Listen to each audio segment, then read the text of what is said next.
Bom dia, Carol. Chegamos ao final. Bom dia, Thiago. Tô muito triste. Achei que você estava feliz aqui. Que final Não, fantástico. Que livro. Putz. Ai, ai, ai. eu. Olha, precisa de poucas páginas para desmontar todo o cansaço que a gente teve ao longo da leitura toda e falar, valeu cada minuto desse livro. Que livro. Putz, eu não tenho nem palavras para falar isso. É por isso que esse foi um livro que marcou a vida do Gerson Borges, né? Que foi o Peixe Grande que indicou pra nós. Mas o meu lado menininha está muito triste. Oh, Muito que triste. bonitinho. Lencinhos pra Ah, você. Se a gente estivesse perto aqui, eu é. ia te emprestar o meu ombro. Obrigada. Olha, fica um Mas tá bom. aviso aqui pra quem tá ouvindo esse áudio e não leu o livro ou não leu esse trecho. Óbvio, né? Vai ter o grande desfecho da história, vai ter todos os spoilers possíveis. Eu fiquei até meio com Uhum. medinho de gravar esse episódio, porque de repente alguém pode ouvir e estragar toda uma experiência que é sensacional. Então pensa Exato. muito, muito bem se você realmente vai querer ouvir esse episódio, tá bom? Isso mesmo. E assim, algumas coisas, eu já tinha algumas teorias. O Thiago cantou a bola lá no início, que eu não peguei de começo. Peguei até numa parte aí durante a nossa leitura, que o Thiago, obviamente, tirou da edição. Isso, e eu vou Mas, colocar ele na edição do podcast nesse episódio. A reação da Carol quando ela descobriu algo fantástico que se você já leu, você já sabe, o que é o grande plot do livro, né? é. E eu gosto disso, entendeu? Eu gosto de ser surpreendida, sabe? Uhum. No nosso caso Mas foi tá mais bom. da metade da leitura com a gente simplesmente colhendo as indiretas, né? Será, Exato. será, será? Eu, na ocasião, em off, né, até falei pra Carol, se isso não acontecer, vai me decepcionar muito a história, porque pra mim tá Aham. muito claro, e Aham. aconteceu. Aconteceu. Então, página 414 até o finalzinho dessa nossa edição, né? Isso, e é a grande guerra final com os Hermógenes, finalmente. Finalmente, eu não aguentava mais. Até eu já tava com vontade de entrar no livro e ir atrás desse Hermógenes. Uhum. Quando eu tava lendo, né, a expectativa que eu tinha é, bom, o bando do Riobaldo aqui cercou de um jeito muito legal. Eles dominaram todo um espaço, criaram todo um esquema de pessoas a cada meia légua, né, eu acho que era, onde tinha a informação passando Aham, rápido de aham. uma ponta a outra, e eu pensei, não tem por onde eles serem surpreendidos. Mas não é à toa Sim. que o Hermógenes tem aí um pacto com o Cramulhão e eles conseguem chegar por um lugar totalmente inesperado. Não, e assim, tão inesperado que o próprio Reobaldo tava totalmente despreparado, né? Tanto que ele nem participa do grande finale, né? Pelo menos não Mas no aqui começo, né? exato. Eu achei interessante que tem uma parte aqui que tem uns caras que estão do bando do Riobaldo, estão assim numas janelas, né? Cada um com seu rifle. E eles meio que atiram, mas não fazem muito efeito. E aí o Riobaldo quer saber, eu vou resolver essa porcaria agora. Pega o rifle dele e já vai matando. Fica parecendo um videogame mesmo. O patinho, quando vem, você tem que atirar no patinho. Uhum. Que ele já mata um monte ali, né? Isso, eu casei com meu rifle. Vim. Isso. Desconheci temor nenhum. Vivo em vida, me juntei com os companheiros, meus homens. Dei em ordem, as balas estralejavam. É, o negócio tava. Tinha que ser também, né? Não é possível. Mas ele se Aí eu junta pensei lá que. e o pessoal fala pra ele não ficar junto, né? Eles falam, Fala, tu não toma vai lá, tu cautela, é Riobaldo. doido. Não adianta. Exato. Porque eles tinham sido pegos num lugar totalmente inesperado. O Riobaldo chega Aham. atrasado, onde já tá tudo ferrando já. Não Na vai, verdade ele deixa que tinha eles saído pra mesmos. tomar banho, né? Então, ele tava no rio lá, sem roupa, tudo. Não vai, Aham. deixa que eles mesmos, uns e outros, resolvam, porque agora eles começaram tudo errado e diferente, sem perfeição nenhuma. E tu não tem É. mais nada com isso, por causa que eles estragaram a guerra. Ó, um autor grande escrevendo por causa que. E ele pode, né? Né? Licença poética. É isso aí. Mas eu acho que a presença do Riobaldo foi muito importante, porque como o bando dele foi pego de surpresa, ver o líder ali com a mão na massa, isso deve ter dado um super ânimo pros jagunços, Uhum. né? E aí ele vê ali o Diadorim tá meio descabelado, mas mesmo assim ele ainda fala, né? Diadorim se descabelou bonitamente, o rosto dele se principiava dos olhos. Eu falei, gente, não é hora, não é hora.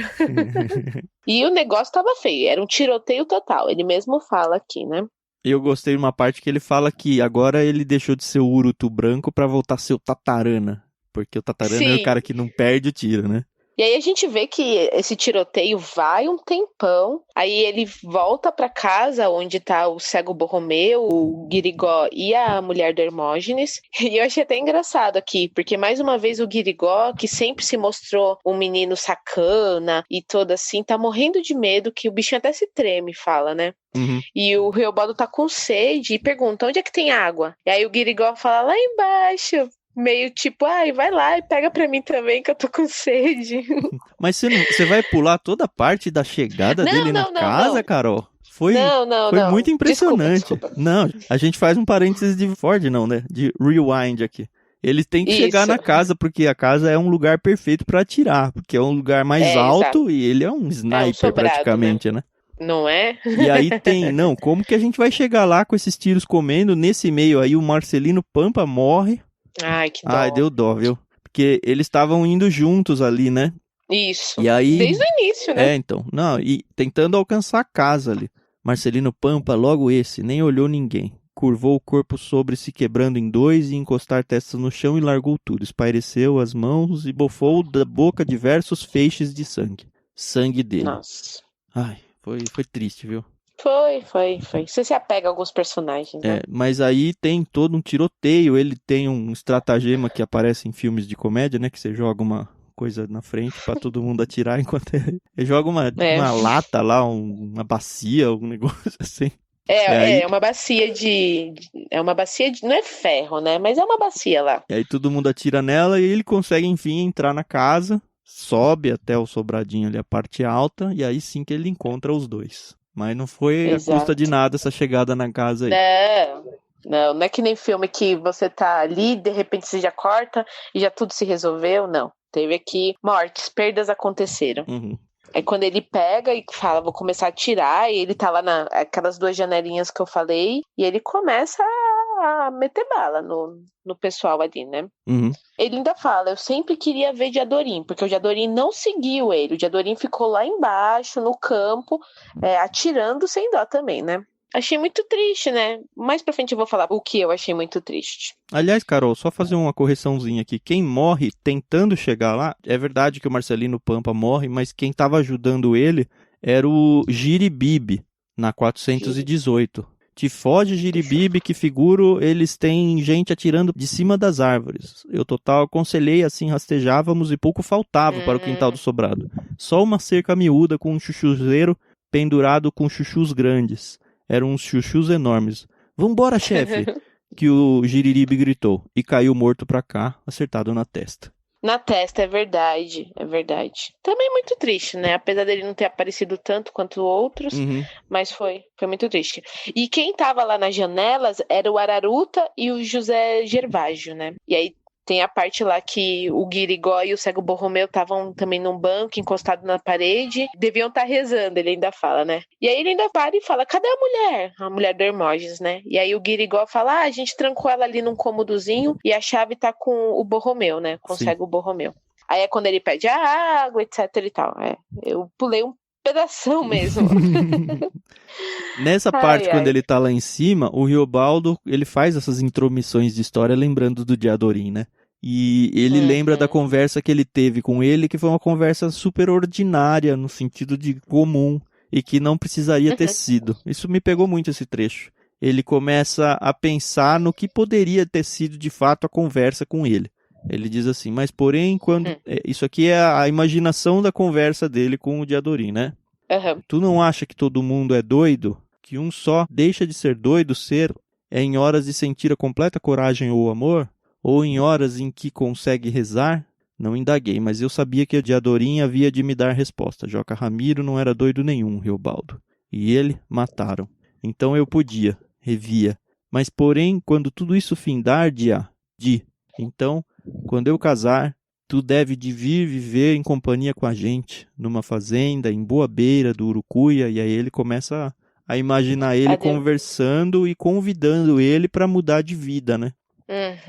Um pouquinho adiante ele diz, eu não tinha sido capaz de perguntar aqueles ensalmos a Diadorim, de fato, só em coisa à toa se conversou, trivial a respeito de munição e meus armamentos e avio de guerra, véspera, as horas é que formam o longe. Isso aqui eu parei na hora que eu estava lendo e fiquei pensando. Quantas vezes a gente não tem oportunidades na vida de momentos pontuais, momentos bobos que a gente passa e depois que a gente olha lá e fala, puxa, eu devia ter falado tal coisa para tal pessoa, eu devia ter agido de um jeito diferente. E o tempo não volta para trás, né? Ele só anda. Às vezes a gente nunca mais vai ter a chance de encontrar com aquela pessoa e desperdiçou achando que era um momento corriqueiro na vida, mas na verdade era uma encruzilhada onde a gente tinha que decidir para um lado ou para o outro e na real a gente só deixou a vida andar. Esse tipo de coisa me deixa mal, sabia? E pelo que a gente vai ver foi o que aconteceu com o Riobaldo aqui, né? Eu acho que isso trouxe muito, muito pensamento para ele ao longo do resto da vida toda. É, verdade. Enfim, ele tá ali, tá naquela situação, atirando, matando. Ele fala, eu devia ter morrido, mas não morri, né? Ele menciona várias vezes uma dor de cabeça forte, fincada num ar só. Eu achei, será que ele tomou um tiro e não percebeu? O que será que estava acontecendo? Mas não, também não foi um tiro, mas mais adiante ele estava tendo algum ataque, alguma coisa que vai ficar claro. Mais ou menos vai ficar claro, né? Não tenho certeza do que aconteceu ali. Bom, isso já na página 422, eles continuam. Achei até que essa batalha durou demais. É a batalha final, não pode ser assim. E aí ele rápido. Fala do menino Guirigó, né? Que como ele tava com medo, né? Morrendo e o cego de medo. Borromeu. Ele provavelmente não ganhou a faquinha dele, né? E ele fala, tive pena, não ouvi nada. Eu disse, deveras? Eu disse, vocês têm paciência, meus filhos. O mundo é meu, mas é demorado. Porque eles, imagina, né? O Guirigó nunca tinha visto uma situação daquela, não daquele jeito, né? Ele era meio malvadinho, mas uma batalha é outra coisa, né? E aí ele fala, né? A guerra agora tinha ficado enorme. Então, um nadinha antes, a gente percebe que eles estão praticamente mortos todos, né? Aí quando foi momental, peguei susto lá embaixo, muito estava demudando. Só se fez que, inesperadamente, parte do povo do Hermógenes, que tantos eram, a rescorja, tinham alcançado de rodear por trás da minha gente, na ponta da rua, tomando retaguarda. Iam vencer, fosse possível, temi por todos. Aí tem essa cena do Guirigó e do cego, que eles estão praticamente entregues, agora não tem o que fazer, a gente vai perder, eles estão morrendo de medo mesmo. Mas aí, dali meia hora, nem bem, e vislumbrei outro alvoroço, mas da ponta da outra banda, e festivo para mim, me dando milagre. Eduar, Edunga, ao que era, que tal que era, que repentemente o pessoal meu do Sererê Velho, sequazes de João Goanhá, supra-chegavam também, enfrentando os Hermógenes pelas costas, davam a toda a retaguarda, de alegre ser, destampei tiro sobre tiro, a guerra agora tinha ficado enorme. E aí vira o jogo de novo, né? Muito legal esse jeito de desenvolver a história. Só faltava eles perderem essa batalha, né? Aí... Não é? Aí eu achei interessante que o cego Borromeu começa a conversar com ele, né? Eu não entendi muito essa parte, né? Olha, eu não entendi, mas eu achei, não sei porquê, porque pra mim ficou muito confuso mesmo, que o cego Borromeu, ele foi possuído aqui e era o demo falando com ele. Thiago, fiquei toda arrepiada agora. É verdade. Depois lê esse trechinho de novo. Eu li ele 2 ou 3 vezes. Eu não consegui entender o que era. Mas o que me pegou foi um pouquinho antes dessa conversa. Tem assim, ó. Até que nisso alguém se riu de mim. Como que escutei. O que era um riso escondido. Tão exato em mim como o meu mesmo atabafado. Donde desconfiei. Não pensei no que não queria pensar. E certifiquei que isso era ideia falsa próxima. E então eu ia denunciar nome, dar a cita, Satanão, sujo, e dele disse somente sss, e aí ele mudou de ideia, sertão, sertão. E aí ele vira para o cego e ele fala, você é o sertão? E aí o cego fala umas coisas que não entende nada, o senhor perfeitamente, ele fala tudo torto, né? E aí ele fala, voxuai, não entendo, tartamelei. E aí tem esse trecho que é muito esquisito. O cara fica gago. Eu achei realmente, olha, parece uma possessão aqui. Era o Demo assumindo o Borromeu, tirando sarro e rindo do Riobaldo. E aí começa a acontecer umas coisas estranhas com o Riobaldo, que eu não sei se é por causa daquelas dores de cabeça ou não. Ele começa a perder meio que, ainda não os sentidos, mas ele não consegue mais atirar, ele não consegue mais falar. Isso, eu nunca vi isso na história. E pra mim é o Demo tirando ele da ação e falando, ó, agora você só vai ver o que vai acontecer, mas você não vai ter poder nenhum pra fazer absolutamente nada. Mano, Eu eu tô entendi toda isso. arrepiada. Não sei se você pegou essa parte ou não. Não sei se o meu cérebro desligou essa parte aí, que eu não tinha pego nada disso não, mas então. agora que você falou, faz total sentido, né? Não sei, posso estar viajando total, mas o que é fato, e isso não tem como tirar, é que o Riobaldo ele é tirado à força da batalha. Ele não consegue nem ficar de pé direito. Ou ele se esgotou, a musculatura dele foi ao extremo e ele não tem nada. Ou aquela dor de cabeça piorou de vez. Ou era o Demo falando, olha, agora o desfecho é meu. Eu tenho pacto lá com o Hermógenes, eu tenho pacto com você. E você tem atrapalhado os meus planos tantas vezes que eu quis que você matasse pessoas e você não matou. Agora você tá fora de ação. Só assista ao meu desfecho. Putz. Vai lá, Carol. Tenso. Ai, meu Deus do céu. Bom, aí, enfim, quem aparece finalmente? O Hermógenes. Ser capeta. E assim, é realmente o que você falou, né? O Riobaldo só observa a cena, né? Então, o Hermógenes aparece. Para o tiroteio, né? Não tem mais tiroteio nem na rua. E aí ele fala, chapéu na cabeça era um bandejão redondo, homem que se desata. Entendi, o senhor me socorre. Conheci que estava para ser. Que os dele e os meus tinham cruzado grande e doido desafio. Conforme para cumprir se arrumavam, uns e outros nas duas pontas da rua. Então acho que eles estavam ali todos esperando para ver o que ia acontecer, né? Uhum. E aí lá vem Diadorim. Eu falei, tá bom, vamos lá, né? Vamos enfrentar. O grande embate, né? O Diadorim queria justamente isso, né? A vingança por Joca Ramiro. O sangue do... E ele tá com uma faca na mão. O sangue do Hermógenes tinha que ser do Diadorim. E assim, o Riobaldo fala, o fuzil caiu de minhas mãos, que nem pude segurar com o queixo e com os peitos. Eu vi minhas agarras não valerem, até que trespassei de horror, precipício branco. E aí a gente vê o Diadorim... Não, e assim, é macabro, né? Porque o Riobaldo fica tão sem ação, como você fala, né? Como você disse, que ele começa a babar e... Enfim, ele não tem reação nenhuma. E aí ele vê o Diadorim e o Hermógenes se pegarem, né? Faca a faca, eles se cortaram até os suspensórios. O diabo na rua, no meio do redemoinho. Lembra, assim, né, da cena do redemoinho, quando ele tá andando e ele fala que o diabo mora nos redemoinhos? Olha que cena cinematográfica. Ó, já tô arrepiada de novo. Aí, assim, eu pensei que ia ser uma coisa mais poética, como o Riobaldo sempre tem esses devaneios, o que não aconteceu, né? Porque, enfim, ele viu, ele fala aqui, aí Diadorim cravar e sangrar o Hermógenes. Cravou no vão e ressurtiu o alto esguincho de sangue. Então a gente vê que o Diadorim acertou o Hermógenes, né? Aí, só que nessa, o Hermógenes também acertou o Diadorim.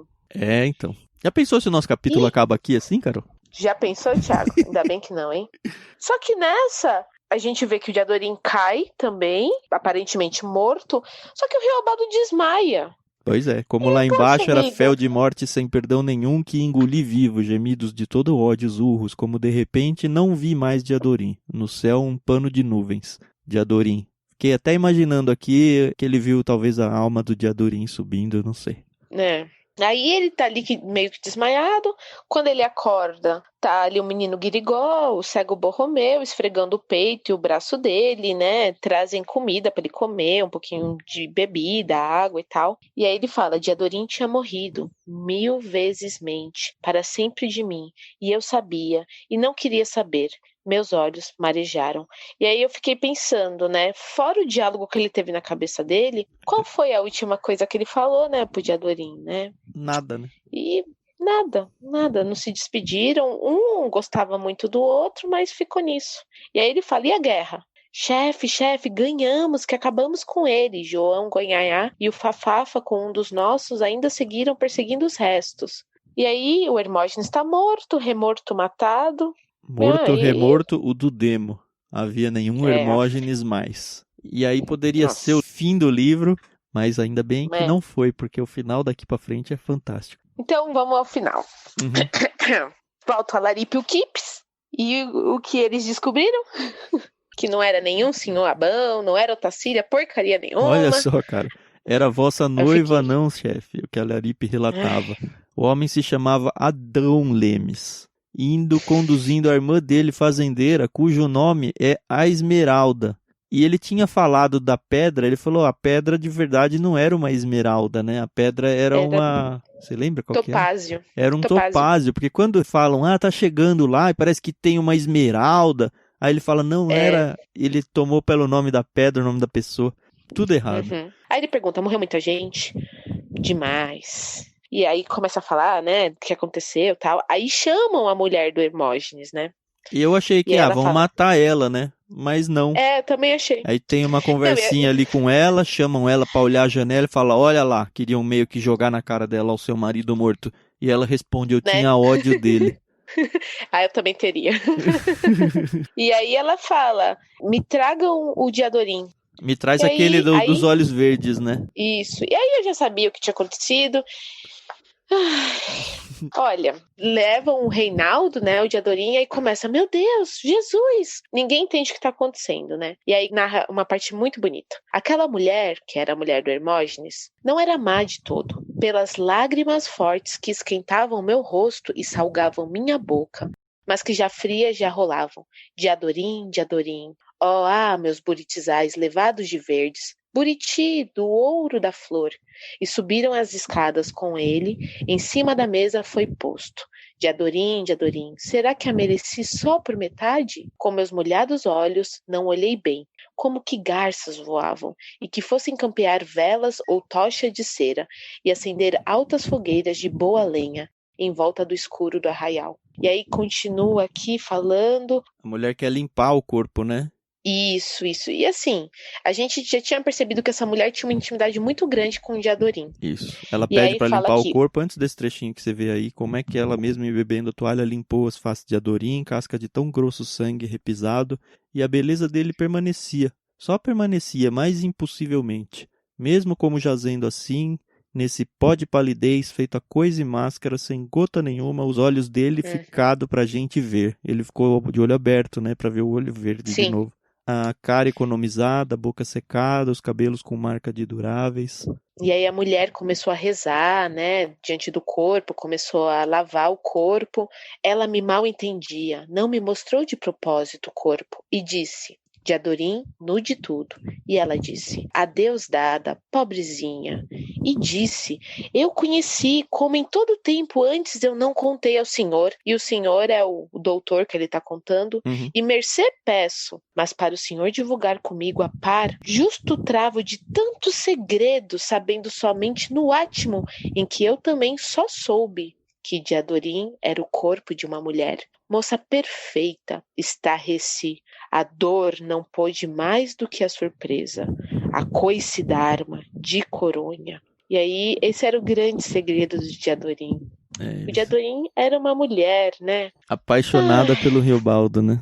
E o Riobaldo era apaixonado por ele e se martirizava. Não, exato, se martirizava por gostar de um homem, quando na verdade ele era apaixonado por uma mulher. E aí ele fala, o senhor não repare, demore que eu conto, a vida da gente nunca tem termo real. Aí fala dos cabelos, né, que ele eu vou cortava. ler esse trechinho aqui. Eu estendi as mãos para tocar naquele corpo e estremeci, retirando as mãos para trás, incendiável. Abaixei meus olhos, e a mulher estendeu a toalha, recobrindo as partes. Mas aqueles olhos eu beijei, e as faces, a boca, adivinhava os cabelos, cabelos que cortou com tesoura de prata, cabelos que, no só ser, haviam de dar para baixo da cintura. E eu não sabia por que nome chamar. Eu exclamei, me doendo, meu amor. Putz! Nossa! E aí mais para baixo fala, ela tinha amor em mim. E aquela era a hora do mais tarde. O céu vem abaixando. Narrei ao senhor. No que narrei, o senhor talvez até ache mais do que eu a minha verdade. Fim que foi. Aqui a história se acabou. Aqui a história acabada. Aqui a história acaba. E assim, o que eu achei bonito é que os outros jagunços, quando descobriram, mostraram um respeito muito grande, né? E ele abandona o jagunço aqui, né? Ele abandona a vida resoluto, sair de lá em galope, doidável, mas antes repartiu o dinheiro que tinha, retirei o cinturão, cartucheiras, aí ultimei o jagunço Riobaldo. Disse adeus para todos, sempre mente. E ele abandona a vida de jagunço. E aí eles enterram, né, a Diadorim perto do paredão lá. Muito bonito também essa parte, achei muito legal. E assim, aí nesse momento o Riobaldo também adoece de um jeito muito forte, né? Isso, ele passa um tempão. Ele tem, na verdade, a ideia de voltar lá para as Veredas Mortas, mas um pouquinho para frente ele descobre que, na verdade, o nome estava errado, que era Veredas Altas, o que eu achei uma licença poética muito boa aí. E aí ele pegou febre tifo, né? Ficou ruim, ele dormia num lugar, acordava em outro. Quando ele percebeu, ele estava na fazenda do seu Ornelas, lembra dele? Isso, aquele lá, o avô daquela menininha que ele prometeu cuidar pra sempre. Isso, nessa hora eu já pensei, será que a esposa dele não é a menininha? Não, a menininha, também pensei. E a gente descobre que o seu Ornelas fez as pazes com o seu Abão, né, que ele falou lá atrás que eles não se falavam há mais de 10 anos, eles fizeram as pazes. A Otacília veio com a mãe, e aí ele se casou com a Otacília. Se casou, mas foi interessante, né? Afirma ao Senhor, minha Otacília ainda se orçava mais linda, me saudou com um salvável carinho, adianto de amor. Ela tinha vindo com a mãe dela, os parentes, todos se praziam, me davam Otacília como minha pretendida. Mas eu disse tudo, declarei muito verdadeiro e grande o amor que eu tinha a ela, mas que por destino anterior, outro amor necessário também, fazia pouco eu tinha perdido, e que confessei, e eu, para nojo e emenda, carecia de uns tempos. Otacília me entendeu, aprovou o que eu quisesse. Uns dias ela ainda passou lá, me pagando companhia, formosamente. E aí depois eles se casam. Bonitinho a Otacília ter entendido isso, né? É difícil ter mulher assim que... Eu acredito assim, que ela já tinha esperado tanto, e ela sabia que ele não devia ser nenhum santo, no sentido de que nunca tivesse tido outros amores, né? E ela queria ele por inteiro, né? Então foi legal. Foi uma coisa muito boa. Aí chega um outro cara que traz as notícias que o Celorico Mendes tinha falecido. Lembra que você achou que ele já estava até morto? Mas é aqui que ele morre, e aí ele herda então as duas fazendas, tá rico, sem ser jagunço agora. E aí ele se despediu do senhor Ornelas, né? Voltou lá pra terra dele, né? Curralim. Só que antes dele voltar mesmo para assumir a vida de fazendeiro, ele quer ir atrás do passado do Diadorim, né? Saber quem é, né? É legal isso. Eu achei muito bacana isso, né? E aí eles começam a pesquisar. Imagina, não tinha Google, não tinha nada, como as coisas eram mais difíceis, né? E aí ele achou uma capelinha, né? E achou uma papelada lá que ele trouxe de um batismo de um bebê, da matriz de Itacambira, onde tem tantos mortos enterrados. Lá ela foi levada à pia, ou seja, foi o batismo, né? Lá registrada assim, em um 11 de setembro da era de 1800 e tanto, o senhor lê. De Maria Deodorina da Fé Bittencourt Marins, que nasceu para o dever de guerrear e nunca ter medo, e mais para muito amar sem gozo de amor. Reze o Senhor por essa minha alma. O Senhor acha que a vida é tristonha?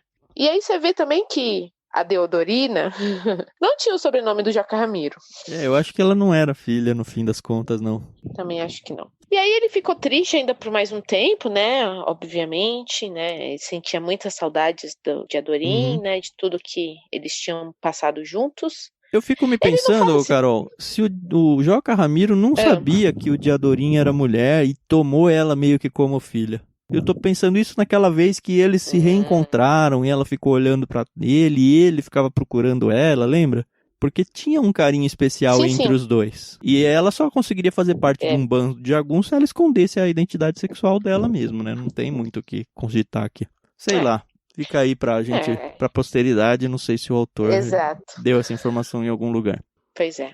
E aí, pra acabar assim com chave de ouro, quem que ele encontra, Thiago? O Zé Bebelo volta pra história. E aí, e mais legal, né? Ele não só volta, mas como ele volta super bem com o Riobaldo, que poderia não ser, né? Ele poderia estar todo tentando vingar. E ele não, ele vê. Zé Bebelo gritou, safas, e me abraçou como amigo cordial. Contente de muito me ver, constante que se nada tivesse destruído o nosso costume. Conto que estava o mesmo, posto e condizente. Tudo viva, Riobaldo Tatarana, professor, ele concisou. Tu quis paz? Quer dizer, que você abandonou aí? E aí tem uma conversa muito gostosa entre os dois. Eles ficam uns dias juntos lá, né? Isso. E aí ele fala dá do Hermógenes, né? Isso, fala que matou e tal. E aí ele... Aqui no finalzinho. Riobaldo, eu sei a amizade que agora tu precisa. Vai lá. Ele dá um bilhetinho pra ele, né? Vai lá, mas me promete, não adia, não desdenha. Daqui e reto tu sai e vai lá. Diz que é de minha parte, e ele é diverso de todo mundo. E aí ele escreveu um bilhete pedindo para que levasse. E aí fecha a história, então, que esse bilhete era pro compadre Quelemen, né? Lá em Góis, na Jijujá. E ele vai lá se encontrar, então, com o Quelemen e tem a conversa final que eu achei a cereja do bolo. Sensacional. Que é a tal de: o senhor acha que a minha alma eu vendi, Pactário? Isso é o Riobaldo perguntando pro Quelemen, né? E aí ele sorriu, o pronto sincero, e me respondeu: tem cisma não, pensa pra diante. Comprar ou vender, às vezes, são as ações que são as quase iguais. E me cerro aqui, mire e veja. Isso não é o de um relatar passagens de sua vida em toda admiração. Conto que fui e vi, no levantar do dia, auroras. Cerro, o senhor vê. Contei tudo. Agora estou aqui quase barranqueiro. Para a velhice vou, com ordem e trabalho. Sei de mim, cumpro. O rio de São Francisco, que de tão grande se comparece, parece a um pau grosso, em pé enorme. Amável senhor me ouviu. Minha ideia confirmou que o diabo não existe. Pois não? O senhor é um homem soberano, circunspecto. Amigos somos. Não nada, o diabo não há. É o que eu digo. Se for, existe a homem humano. Travessia. Putz, que lindo. Existe o homem humano. Tava no livro o tempo inteiro, a gente passeou em volta disso daí. Óbvio que a gente não vai aqui defender teologicamente que o diabo não existe, não é nada disso. Sim. Mas eu gostei muito de ver esse nonada no finalzinho, que foi a primeira palavra do livro. Esse travessia, falando tanto a menção à travessia do São Francisco, que foi o que acabou mudando a vida dele, quanto a travessia da vida em si, que a vida é só um homem atravessando a vida. E que as ações nossas são muito mais creditadas ao homem humano do que ao diabo ou alguma coisa que faça mal. Exato. Nós mesmos temos esse mal dentro de nós e temos que fazer a nossa travessia da melhor forma possível. Isso aí, eu achei fantástico. João Guimarães Rosa, com certeza marcou a minha vida. Que romance gostoso, né? Que história, né? Foi demais. Foi demais. Muito obrigada, Gerson Borges, pela indicação. Valeu, Thiago, aí, por mais uma leitura coletiva. Olha, fiquei muito feliz que foi um dos livros que a gente... Um dos primeiros, né? O terceiro livro que a gente fez a leitura coletiva.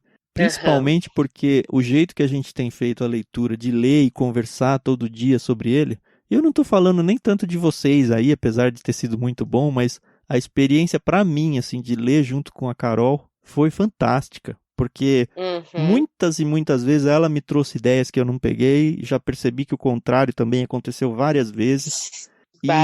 Eu nunca tinha tido essa experiência de ler um livro e ir trocando ideias tão fortemente, tão assim, intensamente sobre aquilo que a gente está lendo. Foi muito gostoso. Dos 3 livros que a gente leu, talvez pela imponência, pelo comprimento até do livro, eu acho que esse foi o mais marcante nesse sentido da importância de se trocar a experiência. Porque os outros 2 que a gente leu, A Morte no Nilo e o outro, foi gostoso, mas ele não engrandeceu a minha leitura a ponto de, fez toda a diferença ter lido com alguém, entendeu?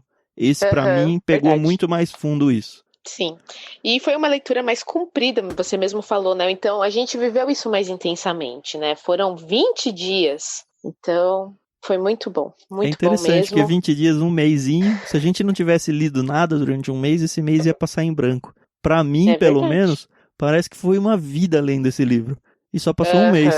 Verdade.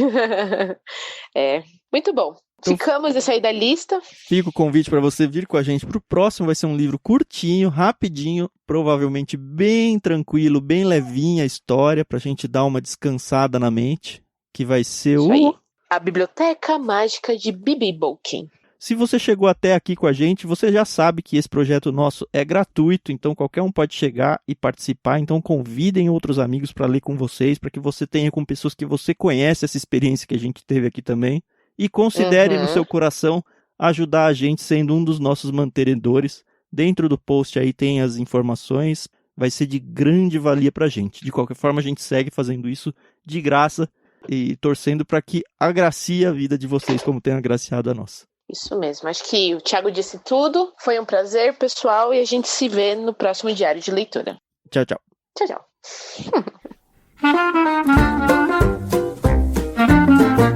Tem uma informaçãozinha boba aqui que não é tão boba, já é a segunda vez que aparece no livro e eu acho que vai ser bem importante, tá?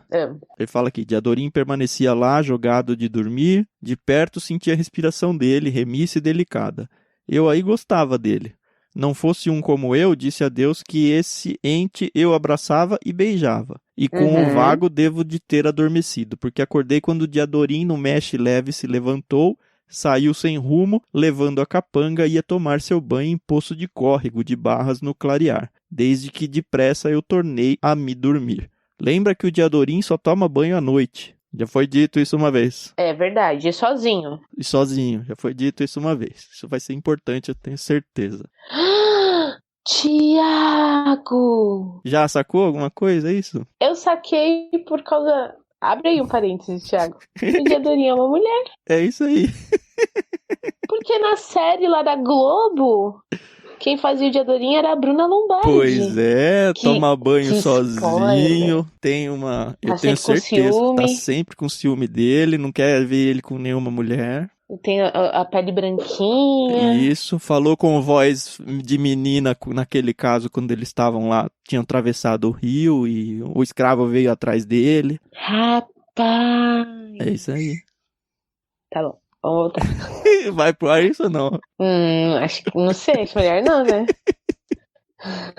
Caraca. Mas olha, tá sendo muito difícil segurar essa informação de você, viu? Eu não tenho ela, mas eu já sou... Lembra que eu falei, ó, eu tenho um negócio pra falar que eu não vou falar, mas já tenho o quê? Uns 3 dias já isso de leitura. Que o Diadorim é uma mulher, eu tenho certeza absoluta disso. Até tem na capa do livro, na contracapa, se você olhar atrás, do lado direito em cima, tem uma tal de Dia. E eu tenho quase certeza que é a mesma pessoa. Aí vamos ver. Tá bom. Ai. Tá bom. Mas assim, todas as vezes que fala dele, tem todas as dicas de que vai ser uma mulher. Todas. Se não for uma mulher, vai ser muito decepcionante pra mim. Ai, gente. Nossa, perdi até o fio da meada agora. Melhorou o livro, né? Nossa, deu outra cara, né? Nossa. Beleza. Tá bom, vamos voltar.